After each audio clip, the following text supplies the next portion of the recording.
All right, so let's dive in. So first off, PMS symptoms, one of the more common things you're going to see are heavy bleeding and cramping happening premenstrually. So usually within 4 to 7 days, you may see more cramping, back pain, ovarian pain, right? Just a lot of that muscle just really feeling extra crampy in that time frame. Why is that? Well, as you go into the luteal phase, you're going to see an increase in prostaglandins. These are like fatty, like they're basically like hormone kind of mediators, right?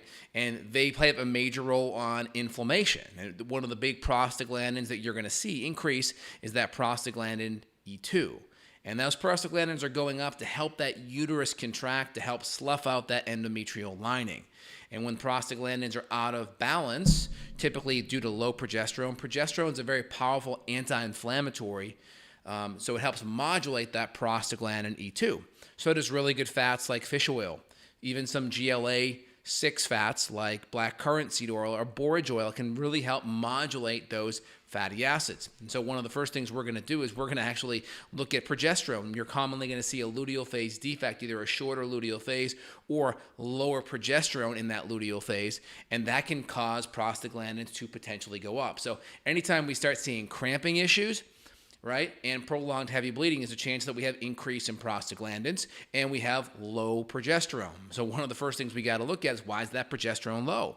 Well, progesterone is anti-inflammatory and can help modulate those prostaglandins. So if we're chronically stressed and we have poor diet and we're not, eating good proteins and fats to stabilize our blood sugar, if we have dysglycemia throughout the day or lots of physical, chemical, and emotional stressors happening, that could be gut issues, food issues, emotional issues, sleep issues, too much exercise, too little, chronic pain, food allergens, gut bugs, etc., not eating good proteins or fats, this can easily create imbalances in progesterone and cause low progesterone. And like I mentioned, proteins and fats are really important because these help provide the building blocks for your prostaglandins 1 and 3, which are actually anti-inflammatory. Prostaglandin 2 is a little bit more pro-inflammatory, helps the uterus contract. Prostaglandin 1 and 3 are more anti-inflammatory. So good healthy fats, fish oils, good healthy saturated fats, and then typically we can even do some omega-6 fats like black currant seed oil and like borage oil that are absolutely amazing in helping to modulate prostaglandin E2. So one of the first things we'll do is we'll test female hormones right around that day 20-ish in their cycle and see where they're at the heart of their luteal phase. We may see low progesterone. We may see higher estrogen in relationships, so that start of estrogen dominance starting to happen there. All of these things can be part of what's happening, and you have to get to the root. Also, progesterone doesn't just go low by itself, so you have to fix the driving factors that are causing progesterone to be low. Are you sleeping well? Are you eating good proteins and fats at every meal? Do you have dysglycemia under control? Obviously, other pain issues could be from ovarian cysts, right?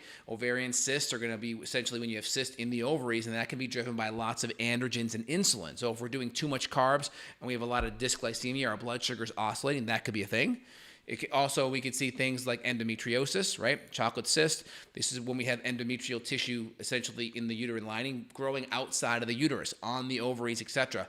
And typically the only way to know this for sure is usually exploratory laparoscopy procedure.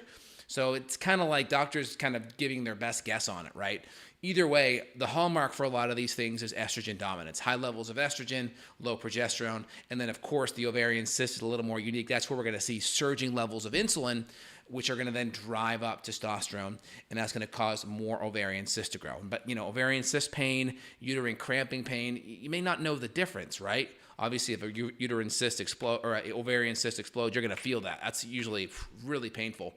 But the uterus cramping, more midline ovarian stuff can be a little more to the right or left, but it's kind of hard to tell, right? Because it's all in that same general 1 foot area. So either way, we got to get progesterone looked at. We have to get good fats dialed in, right? Fish oils, coconut, good saturated fats, grass-fed meat, right? Our gamma-linoleic acid from good quality meats. I'd also say black currant seed oil can be very helpful, especially if females have acne as well. GLA fats like black currant are excellent. Fish oil, like I mentioned. You can even do extra cod liver oil, which is extra vitamin A, which is wonderful. We may add in progesterone. We may add in chaste tree to help modulate progesterone levels. We may look at using maca. We may look at using DHEA as well.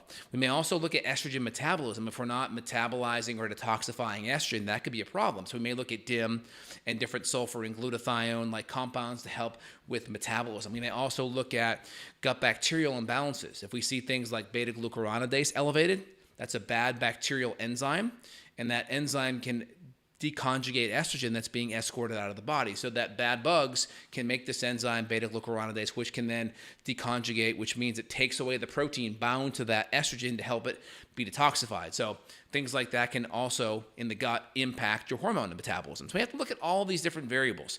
So, of course, eating green vegetables, good protein, good fats, having all the blood sugar dialed in, we may have to look deeper at the gut. And, of course, all of the different hormonal things play a big role. Now, of course, progesterone can be influenced by lots of adrenal stress. So it's always good to look at the adrenals because chronically stressed adrenals, whether it's high or low cortisol, that cortisol stimulus can pull that progesterone downstream and cause that progesterone to turn into cortisol, because progesterone, when you're stressed, it's a anti-inflammatory hormone, and cortisol will be used and pulled from it. It'll be converted from progesterone to cortisol. So I hope that makes sense out of the gates. Again, this is Dr. J. If you enjoy this content and you want to dive in deeper, feel free to click the link below. You can schedule with myself and colleagues. We're available worldwide for functional medicine consult supports to help you out, where we can dive in, look at labs, look at diet, look at subs, and get to the root cause of why this stuff's happening. And if you enjoyed today's content, share with friends and family. Give me a thumbs up. Put your comments down below as well. Hope you enjoyed it. Let me hit a couple of questions here now. What about eating too much sugar? Does that make the cramps worse? It can, right? Because more sugar is going to drive your prostaglandins up, right? So best thing is balance your blood sugar with good carbs and really good fats and good proteins. If you're having cramp stuff, you can use ginger and magnesium to kind of help relax the cramps. You can do an Epsom salt bath, which essentially is magnesium sulfate, and that gets absorbed into your body via the skin. That can be very helpful.